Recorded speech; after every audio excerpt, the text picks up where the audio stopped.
Hi, everybody. Welcome to, I think it's the 5th edition of the Millennial Think Tank, and this week we are tackling privacy, technology's impact on privacy, and the millennial perception of what privacy is. And quickly, I'll frame the discussion like we always do. A lot of the talk about privacy, I think the realization that things had really shifted was when the NSA stories came out, and we found out that not only was the American government spying on some of our closest allies, they were collecting a lot of data on the citizens. And I'm just going to share some stats that my fabulous partner, Hesse Jones, came up with for me. 55% of Americans think that there's too much personal information about them online. 57% have little or no trust for social sites. Interestingly, millennials as a generation trust social sites more than any other generation. 70% of Americans believe social networks are collecting and selling their data. And again, millennials are more trusting of social networks than any. No one trusts them much, but the millennials are the most trusting. So before we get into the questions, I want to have each of you introduce yourself quickly. Hesse, let's start with you. Okay, Hesse Jones. I'm CEO of our company, and I'm not a millennial. But you look like one. Okay, good. Joe? Sorry. Got it. I'm Joe Cardillo. I'm 30, so I'm on the upper end of the millennial spectrum. I do content growth and analytics, and I'm the deputy director for a journalism startup right now as well. Okay, Judy? I'm Judy McCluskey. I'm also an older millennial. I am a writer and I work in theater, and I'm doing digital communications for a large theater company right now. Laura? I am Laura Petrolino. I'm another old millennial at 33, and I'm Client Services Director for Armit Dietrich. Samantha? It's that mute button. Hi, I'm 23. And I currently work in public interest research groups, both doing volunteer and working group management, and then I'm also a strategic planning officer. Great. Tiffany? I'm Tiffany Daniels. I remember the 80s, making me an older millennial. I work in workforce development. I am the head of communications and community engagement for an agency here in Austin, Texas. Great. And we're missing two, so hopefully that'll pop in, Jillian and Kieran. All right, so I think the first question I want to start with, and I know a lot of people have a lot to say, including some people who are watching that want to get some input, but I guess my first question is pretty direct, pretty simple, is what's your level of concern personally about privacy online? I gave up on the concept of privacy, so I pay attention to all of this, but I don't think I'm as emotionally vested as a lot of the people I know. But I'm also a very open person, so that's natural. So who wants to jump in with how concerned they are, both about your own personal information being out there, but also the U.S. government's anyway, because we do have a couple Canadians on here, and the level of data they're collecting on their citizens. Joe, do you want to jump in? You put me on the spot real quickly. Sure. I mean, I think. Just the massive amount of tracking that's going on, both from the private sector as well as obviously the public sector and the government, it's very concerning. I pay close attention to things like the Electronic Frontier Foundation (EFF), which does a lot of sort of watchdog stuff, particularly with government, NSA, etc. I think. I think, of course, the tag that millennials get is that we're digital natives, and certainly that's true, and so that probably also means that we're tracked more than the other group.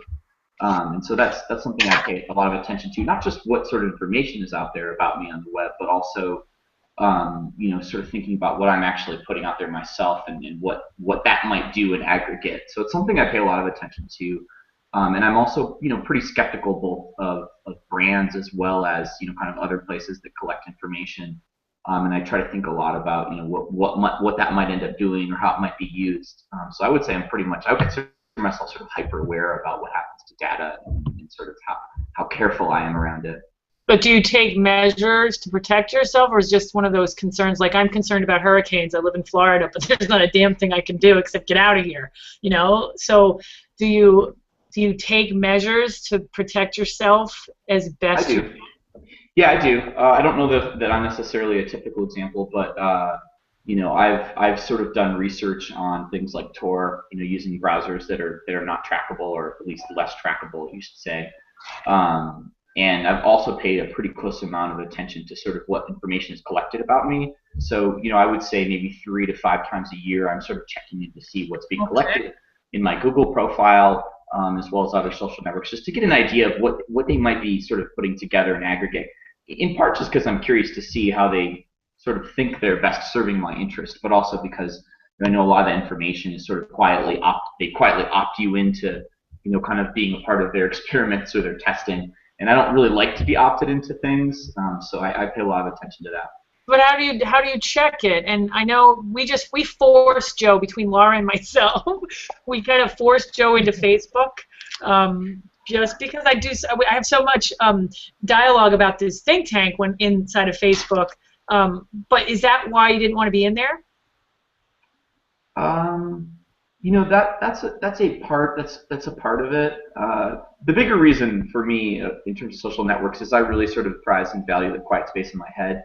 And there's nothing like having a social network or another type of service collect a bunch of information and try to sell the crap out of you with stuff. And I'm very cautious about that because I sort of value and prize the quality of ideas in my head, and that requires a lot of quiet space and not necessarily being sort of sucked into the machine. So that's sort of the bigger reason. Okay.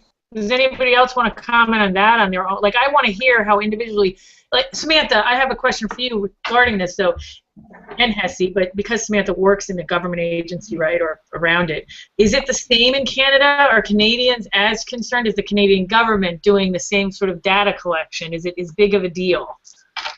So there actually is that amount of data collection done through the Canadian government. It's actually really interesting because it's not as well as the NSA. So there's actually quite a few things that are going on. So we have something called FIPPA, which is the Freedom of Information, Privacy, and Protection Act. And so when we look at how things go through FIPPA, and I know of it more through the university and post-secondary education sphere because that's where I work, is in PSE. Getting information on like data of a student or any sort of information, it's really readily accessible, and FIPPA doesn't really do very much to protect people. So I mean, like, if things like that, people are less up in arms as people are in the States over the NSA because it's really difficult to navigate through things like FIPPA, while the NSA has a huge group of individuals who are like with their pitchforks ready. And I mean, like, it's not like we have a Canadian Alexis Ohanian who's like, get rid of the NSA, right? So it's a little bit different. I think for myself, because I have some intricate understanding of some of the privacy acts and some of the things that we use in Canadian law, I'm very particular about it, but I also am quite particular about privacy based on some of the jobs that I've had, especially within the realm of student leadership. So things that could be used against me by, let's say, if I was a residence assistant or when I was lobbying for students' unions, there's things that people use against you all the time. So I've always been very crucial about what information of myself goes out, especially since I do work in a sphere where it's very critical to have a clean profile. Yeah, I was obviously lucky, as was Hesse, that when we were doing silly things in college, not that Hesse did anything silly ever, we weren't, nothing, there were no camera phones, we both were sort of cocooned when we were younger and grew up a lot in college. I'm glad there were no pictures. At one point, Kieran, I remember I think it was the first hangout, I think Kieran said that his younger brothers, who are still, I think, in their early teens or preteens, and so that would be Gen Z, have a better handle on privacy and what it means and how their behavior on social could impact them. Because yes, millennials are digital natives, but you were the people that everything happened to. As far as what was going, you were putting everything up. So your life was online, when you were not adults and still naive, and we talked a lot about the naivety when it came to student loans and what decisions an 18-year-old made then. Have any of you had personal stories or friends who have had big repercussions because of the exposure they left themselves open to on social networking? All right. Yes. All right, Tiffany, go. So I'm one of the older, as I said. I think I was maybe a junior in college when Facebook came to my university, and I, at that time, was a resident assistant, and I tutored our football and basketball players. And the first year or so of Facebook was great, and everyone was excited about it until recruiters and businesses kind of picked up on the trend, and people were losing scholarships. People were losing job offers because of the idiotic things that they posted of themselves or that they allowed their friends to post. And back then, there weren't as many privacy controls for Facebook. So even though people may have thought that it was secret because you had to have literally an EDU email address to be able to sign up for it, that didn't stop professors or from other individuals. For instance, I worked with someone who was competing for an internship, and they knew about someone else's poor activities on Facebook and shared that with the recruiter. So there's lots of ways to hurt yourself and to potentially hurt other people, because again, you can put things up and take them down, but there is no guarantee that someone else that doesn't care for you hasn't saved that photo or that post or that inappropriate tweet or whatever the case may be and just can hold it against you.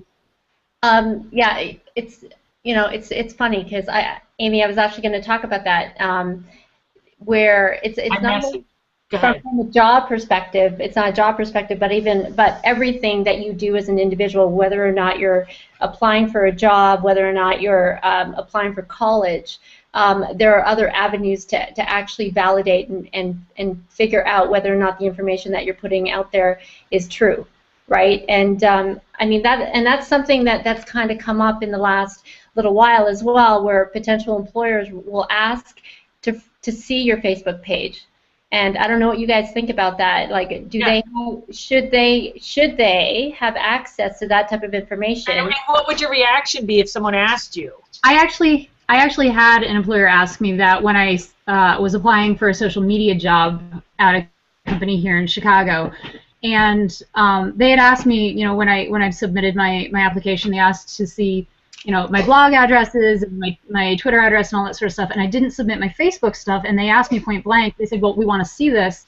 And I had decided a long time ago to make a division in the social media stuff that I did for work and the social media stuff that was just for me, and Facebook is what I decided to use as an actual social network, as in, friends and family, things like that, instead of using it for promotion. You'll probably notice that other than telling you if I have a show, there's not a whole lot of stuff up there. There's not a bunch of articles that I've written or anything like that. And at first they were very taken aback, and I kind of tried to talk to them about, how I feel like working in social media, you need that separation. You need to not constantly be marketing, because otherwise you kind of lose your perspective on what you're putting out and what value and engagement can actually be person to person. And they never called me back, but they said that it was a lovely, interesting idea. So, Kieran, are you up on where we were at? Because I wanted to talk to you. Can you hear me? Kieran's still struggling, and with Utah internet. All right, so Hessie, yeah, can I talk about that company that our friend? I think you can. I think you can talk about the technology. Okay, so I wonder how cognizant college students and millennials are about what's being listened to, because we have a colleague, I don't know if I can name the company, that's the only thing, Hessie. We have a colleague who has a listening technology that coaches use to pay attention to the behavior of the college athletes that they may be recruiting. And not simply are they tracking the words. There may be racist terms or sensitive terms that they want to see if the athletes are using, but also the time that they're tweeting. So if you're partying every night till 3 o'clock in the morning and you're tweeting, these recruiting coaches are paying attention to those sort of things. And I was blown away by how, because you think that millennials, especially young millennials, may be more sophisticated because we've seen so many PR blow-ups, a drunk teacher losing her job. Well, drunk is even the wrong word. A teacher who's photographed with a beer in her hand, We've seen so many of those stories. I assumed that we were all savvier than that, but what we learned is that's not true. That that so many people still think their behavior on social media is not being paid attention to. So anyway. Hessie, I don't know how much I can say about that. Yeah, that's fine. But I think, how do you guys react to that, though? Knowing that the technology that's out there, they're using it, and it's almost like a mini NSA thing, right? Where now, like, individual groups can request that type of information in order to do their own kind of surveillance work on specific target groups. Yeah, I mean, something an interesting sort of corollary question to that might be, like, for everybody in the group here, knowing that you're being watched, how does that alter your behavior, right? Or does it? Do you think about it? Yeah. Right. Because, for example, I mean, I guess, I'm pretty hyper aware, and anything that happens online, I assume, is publicly visible. Of course, there are sort of layers of things that I do or find appropriate. And things that I sort of engage in, I know maybe on a larger scale, the context might not make sense to somebody, and I have to explain that. But I don't put things online that I can't sit down and go, okay, here's what I was trying to get to here, that I don't think I can have a real serious, honest conversation about. Personally, I like that because I think it forces me to be a little more careful and thoughtful about how I approach my life and the perceptions that might be out there. But there are certainly downsides to that too, and in fact. At times I feel that pushing that forward. I'm like, I just kind of want to live my life. I don't want to necessarily have to think that everything's going to be possibly recorded and put online, but it is, and it's certainly, anything even offline is really pretty easy to get these days, if you're sort of like out in public. I agree with Joe in a lot of ways, and the thing is that there's a certain amount of personal responsibility for what you put out there. And a brand that's looking to hire new people, like, there is no separation. So you might want to say, well, Facebook's only going to be for my friends and family, and so I can post whatever I want. But we've seen so many crises that have come up because someone has posted something and it leads to this and it leads to that, and that reflects back on the organization because there is none of that compartmentalization anymore. So, you hate that your privacy is totally invaded. However, we do make a choice to participate on these networks, and you also make a choice to present yourself in the way that you want to be presented. So I think it's kind of a fair trade-off in a lot of ways. Like, we have those benefits with the fallbacks. And I'll tell you, I started my career in politics, so maybe I look at it a slightly different way, because when you do that and you start that way, you live in a world that everything is public, and you know that anyone can dig up anything on you at any time, and they will. And it's the same type of thing. Like, you have to live your life and present yourself in a way that you are okay going back to years from now and being able to defend. I think Joe put that really well. Like, I'd like to be able to say that I could defend it or talk about it and explain anything that I represent. And that's a really true reality that we just need to accept. So if someone asked you, you're interviewing for a job, and Ginny says before she hires you, I want to see your Facebook personal page, what do you say? I'd definitely let her see it. Yeah, because you just accept that as part of right. Part of your world. And I don't have anything up there that I'd ever be. I'm never going to present anything that I'd ever be ashamed of. Is there anybody else like that as well? Because I want to understand, especially like if you work in government or even if you work in marketing. Marketing to me is like if you understand the stuff that we collect, then you as an individual will probably be a little bit more lenient on this kind of stuff coming out. But if you've never really been exposed in those types of industries, I think it would be more of a shock that that you realize how much information is being collected, right? And so, Laura, I would think that because you work in the marketing industry, also you understand that stuff, but other people don't. And so, I want to understand from another millennial who doesn't necessarily work in those areas, you know, how they would react to something like this. So, Julian, can you still? Are you still having problems with your No, sound? Kieran got kicked out too. So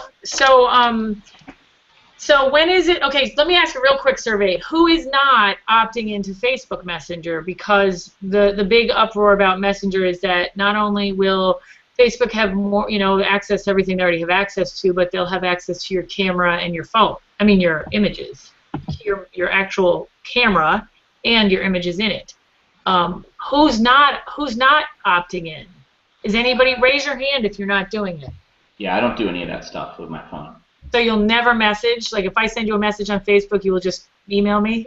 I'll go to my desktop or my laptop. And you don't have to use Messenger in order to reply to a message on your phone. It's a separate app. So you could still go into the traditional Facebook app on a phone and reply to a message. You're just prompted every single time because they want you to. No, but I thought they were shutting down. I thought they were forcing everyone into the message. Yeah, I can't do that. I can't respond on Facebook app through a message. They're forcing. Maybe they're phasing it out. They are. They're separating the Messenger function from the Facebook app, and so they literally have to live separately now. It's always been separate, but now they're just pulling it out of the Facebook app itself. So no more Facebook messaging if you don't use the app. Then you just ignore it and make sure your friends know you're not using it. That's how it's going to have to be. I just wondered if, besides Joe, which doesn't really surprise me, so since Joe is the most vigilant, perhaps, although we can't hear from Kieran's having technical issues, so he's not going to make it. I think we're going to do a round 2 on privacy anyway because there's so many questions. Yeah. Everyone else is sort of just going with it. Now I know, so Jillian, I know you can't talk, but you actually separated yourself from Messenger this week, and I know if you could type in why, it'll give us an idea of, like, you know, at least, you know, your perception of how this impacts you, you know, by actually separating itself from the actual app. Because to me, it's not a big deal. Why isn't it a big deal, Hessie? Go ahead. Why isn't it a big deal to you? To me, I think because I've always done it. I've always uploaded the pictures and video and stuff through Messenger. It's always been easier because my phone kept crashing if I was in Facebook doing it, so it was easier for me to just go to one place and just do it all. So can I move back on something really quick too? Like, sure. Laura, I think we sort of heard a little bit. I think you sort of have the same perspective I do, but I didn't quite catch if like Samantha or Judy or Tiffany, like, are all of you sort of fairly vigilant about what's online out there about you? Do you run sort of alerts to see what keywords come up with your name in it, or articles, that type of thing? I do. Yeah, I actually on me all the time. I am constantly, like, whatever that Harry Potter quote is, like constant vigilance. That is how I am, just because I have to make sure how I'm perceived. And I mean, like, when I got my first Facebook post, I think I was 14 and I was already volunteering in nonprofits. So I've always operated on that. If my grandmother wouldn't be proud to see what I'm posting, I don't post it. Like that's always what I've been like. So, and my grandmother is like an old school Filipino woman, and I would not want her to see like stuff that would be inappropriate. So I mean, the first picture of me with something that is an alcoholic beverage, I think I'm 20. Like, I think I'm like way past the 18 mark in Canada. Like, oh, that's still your drinking? There is, yeah. Everything has to go through my timeline. Has to be through. Well, yes. I think that's probably very good advice. How old is your grandmother? If Samantha's Filipino immigrant grandmother wouldn't approve, don't put it up. That's probably great advice. She's more active, actually, on Facebook. Samantha's grandmother, who's my aunt, than any other grandparent out there. So I think she's more of an anomaly than anything else, right? So. I basically just talked to my grandmother on Facebook. Because she's active on Facebook? Yeah. I think it's interesting that Kieran's dying to have to say a lot about this, and we're having technical issues, and Jillian's having technical issues, and the whole point is, what is technology's impact on privacy? But let's shift it a little then to brands, because I talk about it all the time.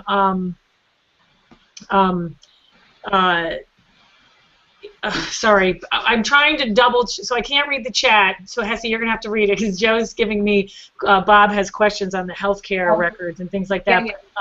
Okay, so I love Amazon. I talk about it all the time. It comes up constantly on here.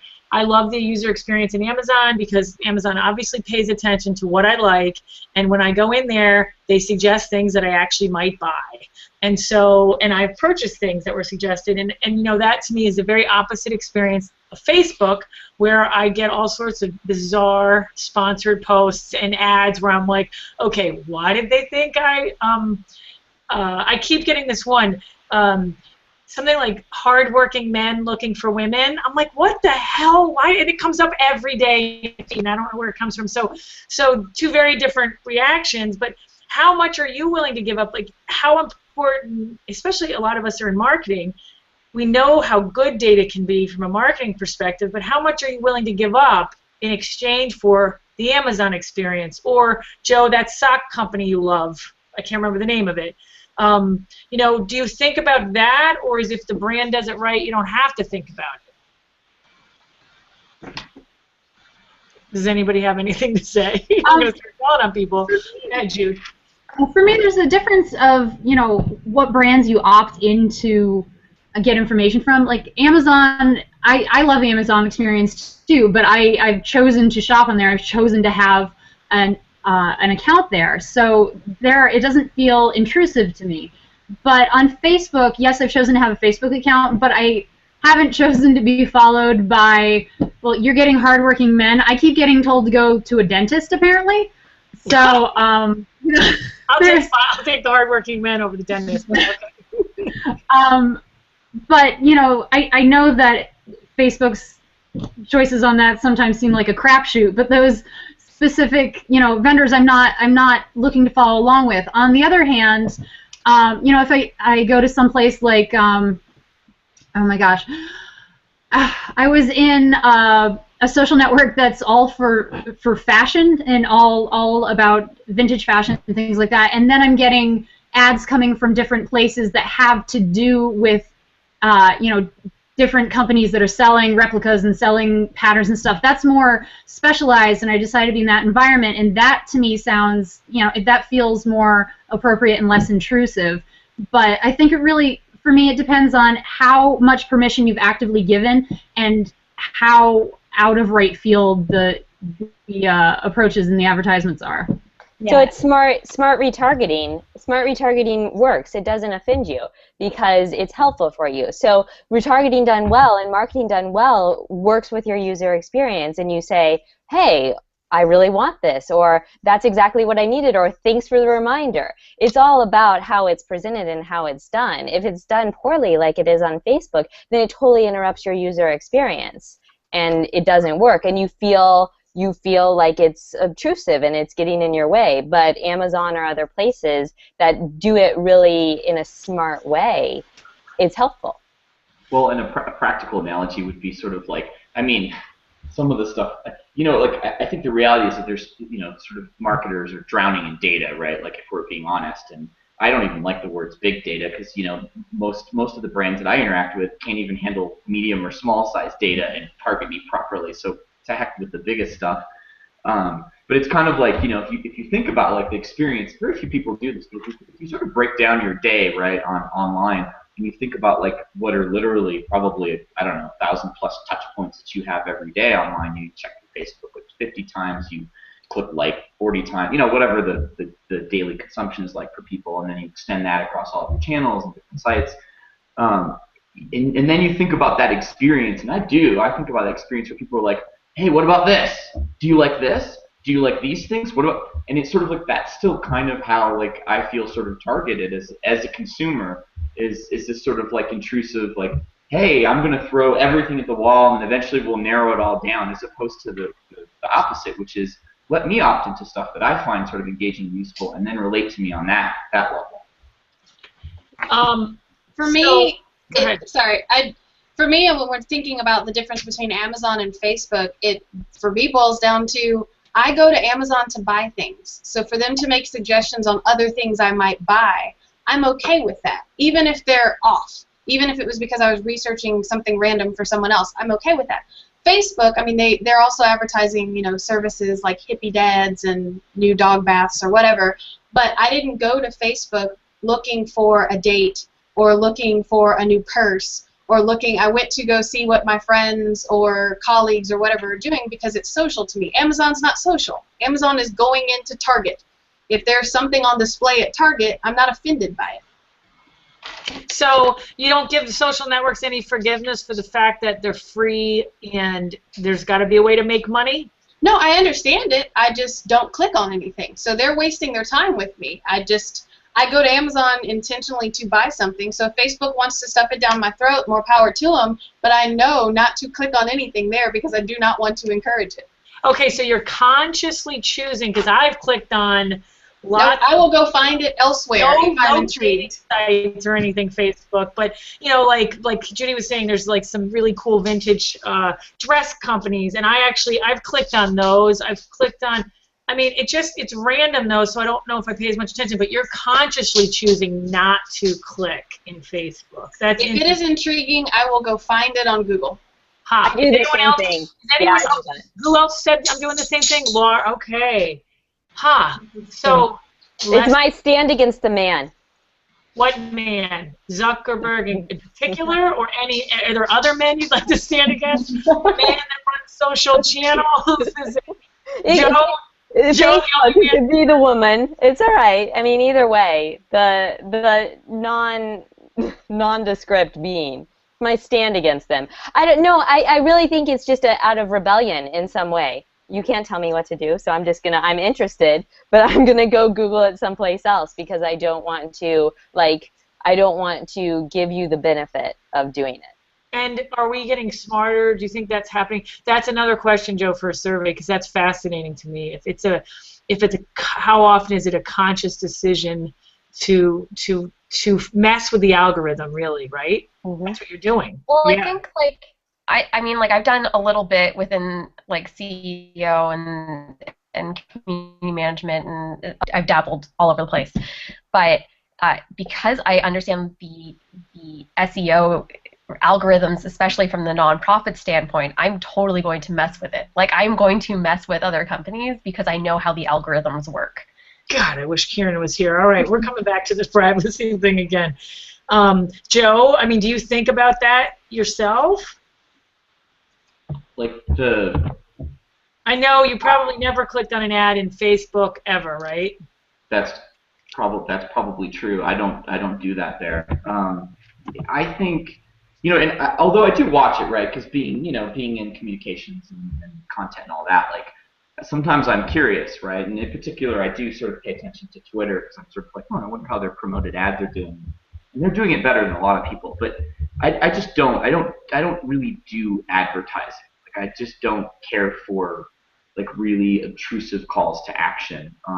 If someone presents all right, so this is super fascinating to me because I'm wondering, are we seeing the rise of a smarter social consumer, right? So how is a brand, say there's a great social responsible brand like Fed by Threads, one I love, they make the most awesome shirts, it's all organic, US made, wonderful, wonderful, great little brand. How do they get you? How do they reach you? What's the best way to get to you?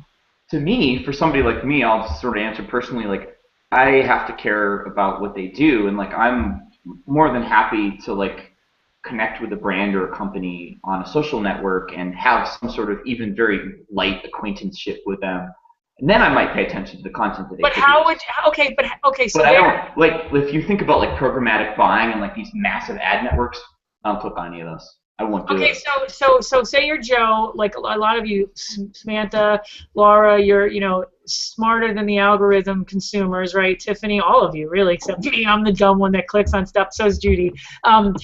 So if I'm a brand that's a smaller brand that has historically had success with social because you could reach consumers that might not have heard of you before, and I could name you a ton of these, like Tutulia and Sword and Plow, and these smaller social responsible companies that have used social really well. Warby Parker is a perfect example. Great company making great product at an affordable price, disrupting an industry, and doing social good that's really impacting the world, right?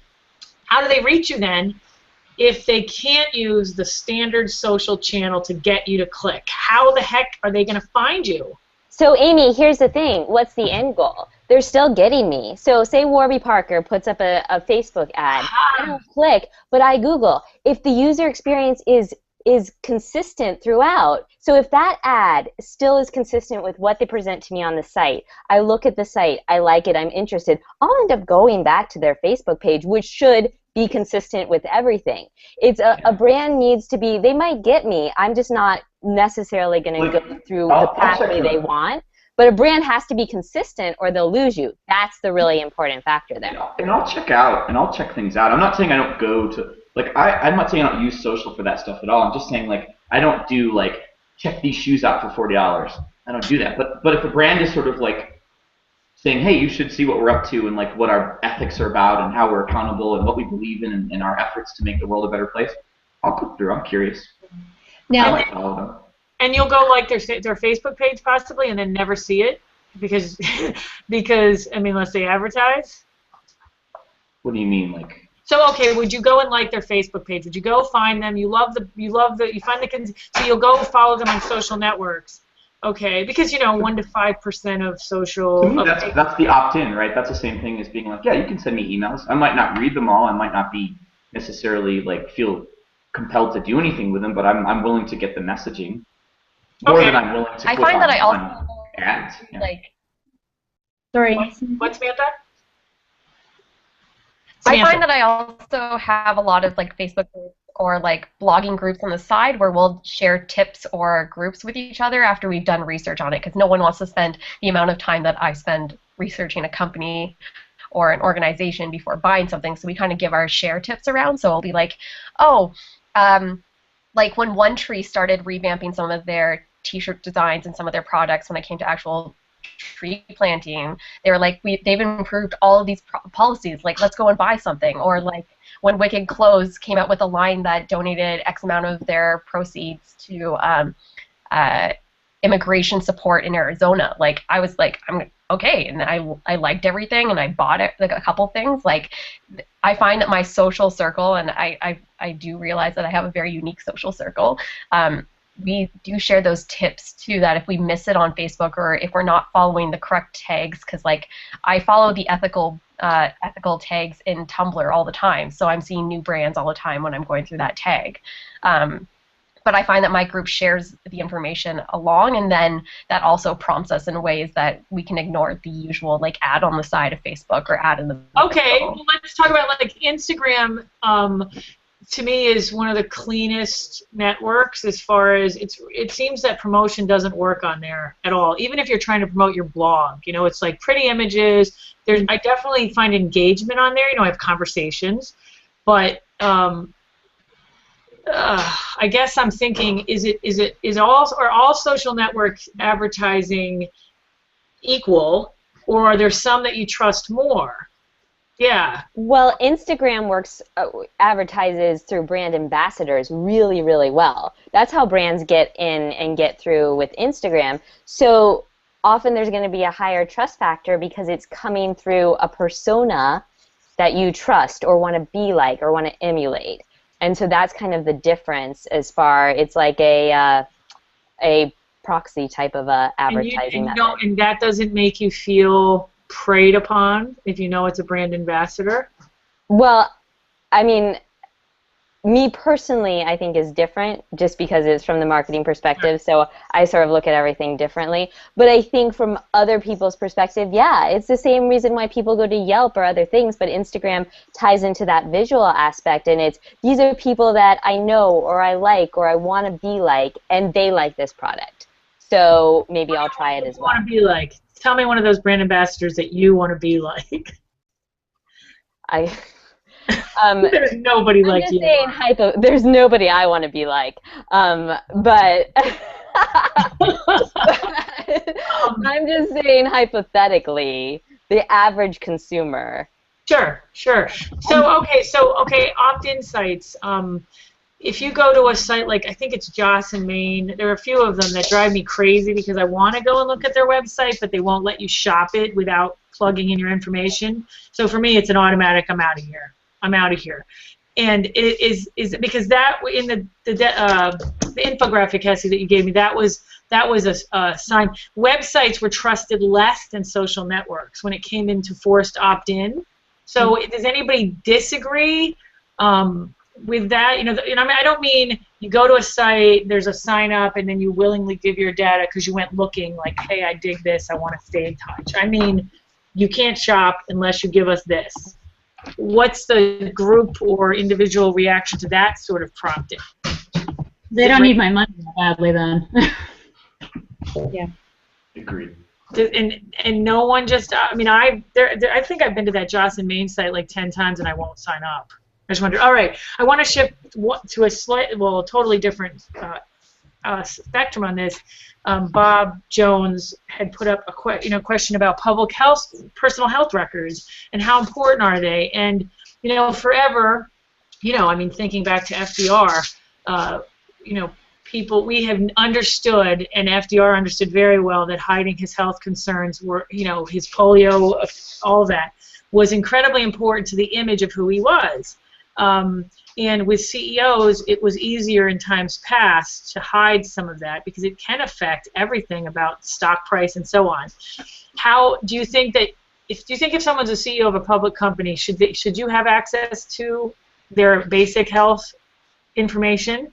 And what about yours? I was hospitalized recently, and I had a guy come into the room and tell me, here's the patient portal. You can have access to all of your own records, which I actually thought great because I was questioning a lot of the things my doctors were telling me, and of course they didn't like that, but it gave me at least something when I left that I understood, or could go to a different doctor and say, hey, this is these are my records, this is the test that were done, this is the results. But then I started to think, what else is happening with those records, right? If it's in this giant database. So give me some feedback on any of that.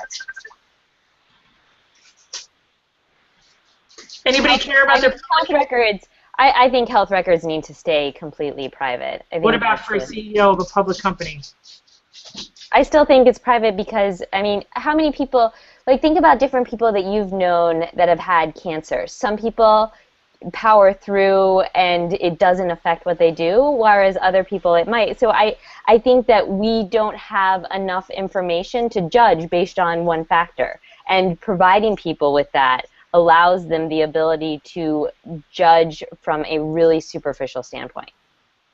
And I think opening up, when we normally think about health records, people are thinking physical, but opening up physical health records also easily opens up the door for mental health records. And that is something that there's already a stigma in our society as we know it, and it's not that it's necessarily going to get better, but anyone who's ever been concerned about depression, they go and meet with a doctor, that could be in their health record. What does that mean for their business opportunities? What does that mean even just for things like housing? If you're considered on a line or unstable, there's lots of things that open up doors, and if we start to open the physical health records, that is way too easy for emotional and mental to just be globbed in together. Exactly. That also speaks to the insurance side too, right? I mean, insurance, well, they have access to that stuff anyway, and that's how they determine whether or not you will get insurance. But having that publicly available for anybody who may want access to it, and that's really scary, right? I'm going to throw a wrench in this because you guys have said a couple of things, and I want to give you a perspective from a marketer's end.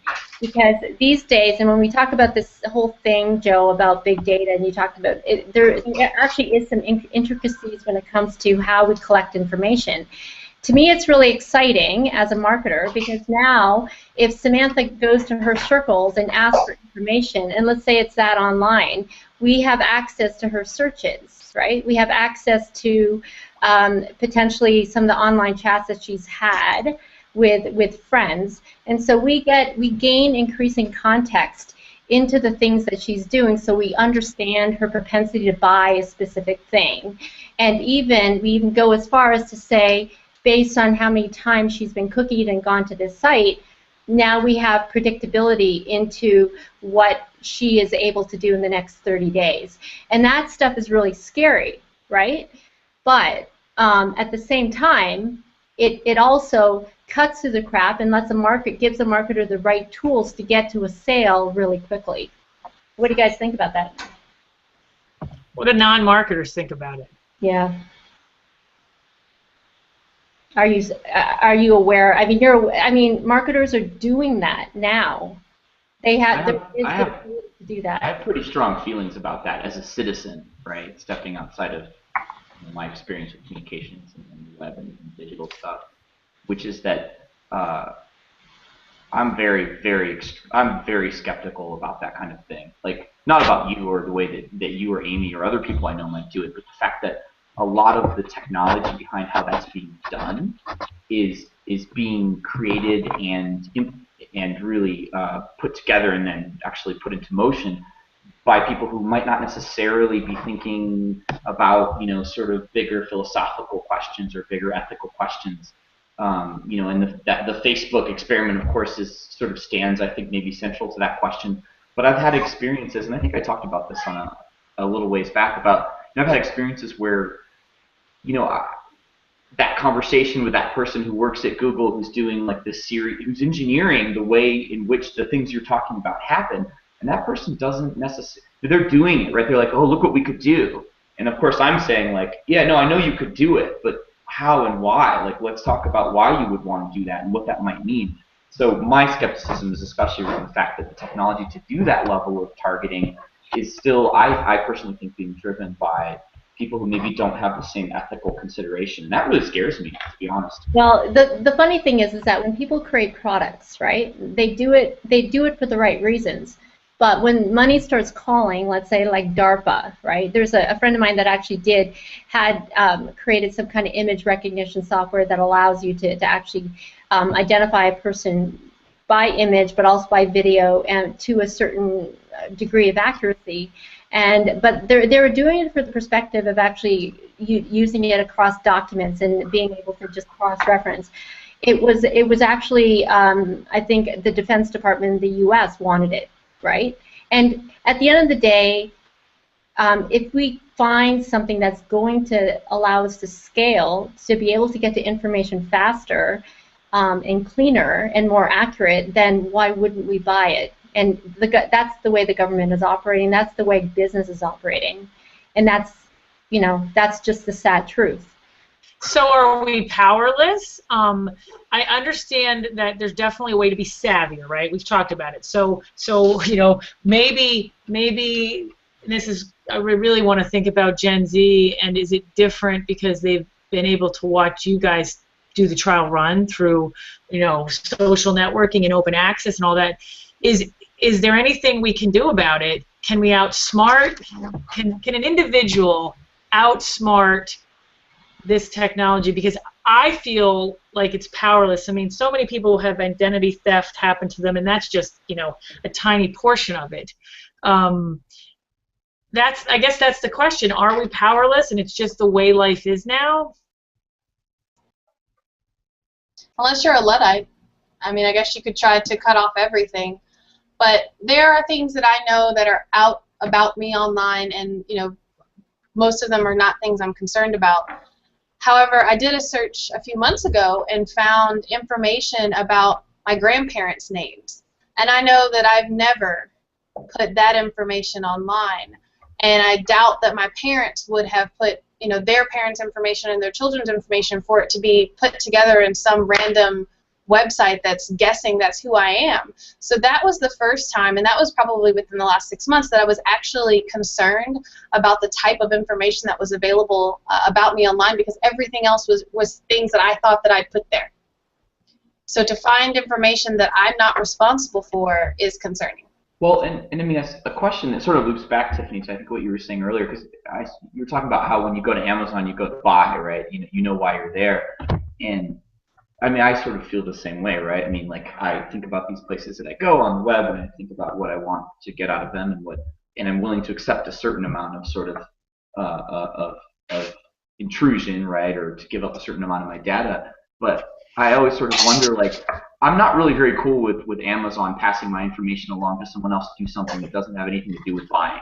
That is not cool by me. And I personally sort of am very cognizant of that. And I don't know, people I know who are millennials sort of punish brands and they punish platforms for doing that. And how are we going to punish them? I mean, if you're opting in, and that's in the small print, because one of the other statistics was that something like millennials did it more than other generations, but don't read the fine print. They know they're selling their soul in a way, so they just say, okay, have at it. I don't really know what's going to happen to it, and opt in anyway. I mean, I guess you could be hyper vigilant. But it's not as obvious. It's not as obvious as either I put my email and I go to that job site and buy things. It happens over time, and over time, yes. I think, at least for me, I go, you know, I don't trust them, and so I'm not going to do business with somebody I don't trust. I just don't do that. It doesn't mean I'll never do it, but it might mean I do that 1 or 2 purchases and then I never go back. And I can tell you, I can name brands that I won't go back to. I'm not interested in that. Okay. All right. I'm also a big fan of the public shame. I've done that to multiple brands where as soon as I find out something, I'm going to like post it on my blog, and I'm going to like go to town, because like if you are going to be doing something super shady, I am totally okay with being like, you are being super shady, and I'm going to tell every single person. And I do my research to back it up too. So. You know, I think it's like anything in life. You can't just walk down a dark street at night, like in a major city, and walk down blinded, checking your phone and not being aware of anything. Everything that you go through in life, whether it be online or offline, you just have to be aware and be constantly acknowledging that you're giving certain rights, and when you give those rights, you lose a little bit. And so you choose what you give, and you choose what you don't give. And like Joe, you choose who you decide to do business with, and you don't. You make choices about what you're going to participate in, but you always just have to be aware.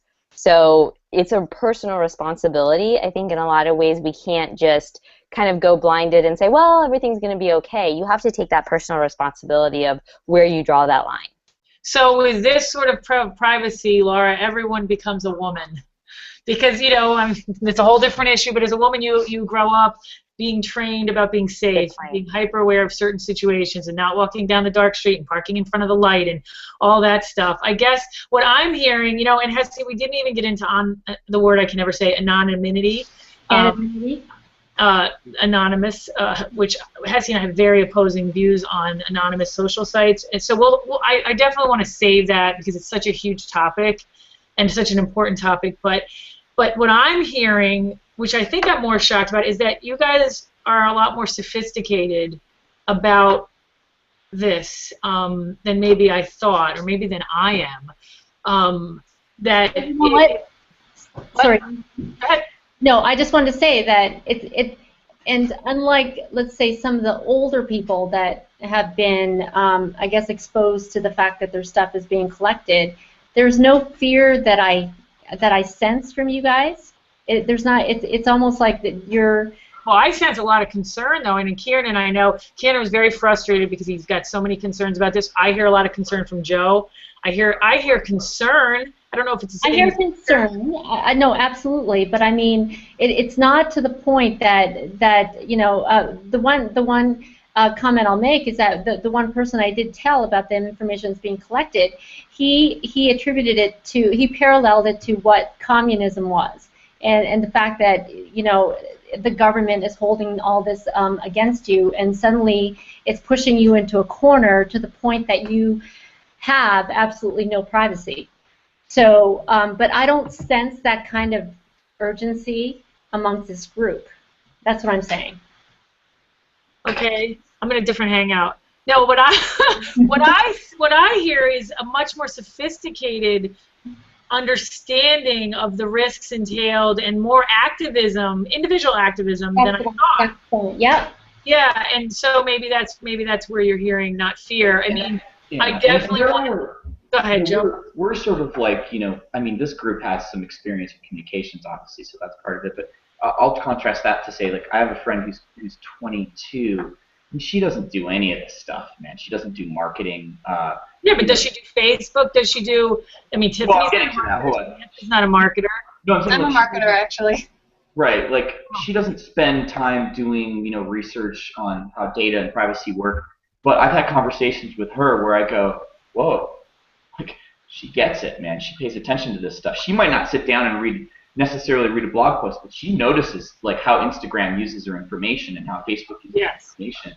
So I don't, I can't necessarily say exactly what that means, but I don't think that millennials that I have contact with aren't aware of this, whether they're super sophisticated in like in marketing communications or not. That's not been my experience. In fact, my experience is that some of the people who are less like in tune like to the technology part of it are even more cynical than I am. Yes. And you know what, Joe? This is another question for a survey, because one of the beautiful things about the think tank to me is that we get to have in-depth conversations with individuals that are millennials. But on an issue like this, I think that this would be common, because that's part of the digital native thing, and seeing so many big mistakes made on social, and having someone, like Judy said, ask them, I want to see your Facebook profile, which has never happened to me, because the last time I actually applied for a real job, not the one I had with Hesse, that it didn't exist. LinkedIn did, It's interesting. I met with a marketer, research man who's a boomer who is focused on golf this week, and he only does LinkedIn because he is absolutely convinced that doing social would expose lots of his information that he doesn't want out there. And of course, he's at the end of his career. He's in a very comfortable place. It's like, it's not worth the risk. I don't care what I'll get out of it, Okay. So is there anything I missed besides the anonymous No. segment that you wanted to ask or talk about? I think we covered most of it. I mean, the one I guess, but we will leave anonymity to next week or following. No, next week we're going to take a break on privacy. Actually, after we leave these hangouts, there's so much information. It takes me about 6 hours to write my blog recap. So if you're watching, the recap puts all the information in there because there's so much in here. I want to take a pause on privacy and go with our scheduled program, which is about globalization and connectedness and how that impacts our economy and the way we function, because what we hear, and Kieran better be there for that one, he'll be back in the sophisticated state of Pennsylvania where they actually have internet access, home from Utah, is that, a lot of millennials are big advocates of globalization, and they understand it's a global economy more than any of us do. However, when we were talking about globalization in the first hangout, Kieran brought up the Made in the USA issue. Like, when did we stop believing in that? So I think there's a lot to be discussed around that, around connectedness, globalization. What does it mean? What's the good and the bad and the ugly? So that's what we'll do next week. And then we probably won't get back to privacy we'll probably save it for next month. Send me your input on it. And we will tackle, anonymity then. All right, so we're actually going to close 2 minutes early unless somebody has something they're dying to talk about to do with privacy. It's the first time, you guys. I have something. Go ahead, Tim. I finally came up with something. Well, I was just, as you're talking about, you're surprised about our sophistication. I couldn't decide if I was offended by that or not initially. But I think because a lot of us are, well, all of us are millennials and a lot of us are on the older spectrum, we saw it start, we saw it blow up, but we've also seen it simply become a part of life. So unless you are planning to move into the middle of nowhere, have no computer, no cell phone, you have to accept that your data is going to be collected by someone, in some way. What I meant by the sophistication is how you guys are vigilant about it, though. How you're choosing not to do certain things or to behave a certain way because you're very aware of it. Right. Yeah, that's. Well, I know. About it. Go ahead, Joe. I know. I appreciate when the platforms and brands and services that I work with give me like options in terms of how I want to interact. And in fact, I remember for years you would just opt into a newsletter and they could send you as much crap as they wanted. And now you go and you're like, okay, I'd like to receive an email once a week, because you're getting 4 and you're just getting kind of irritated. Like, that's a small example of like the direction that better head in because we're so overloaded, Yeah, so maybe emails farther ahead than some of the social networks and how, okay, so all of you agree. Tiffany put something in there saying, haha, I think our sophistication may actually just be acceptance, and Joe and Samantha agreed wholeheartedly with that, so that's another, I guess that's something else we'll revisit. All right, so we made it all the way to 9 o'clock. I'm just going to say goodbye. If you guys want to hang out inside, I'm going to close down the live broadcast, so thanks a lot. Bye-bye.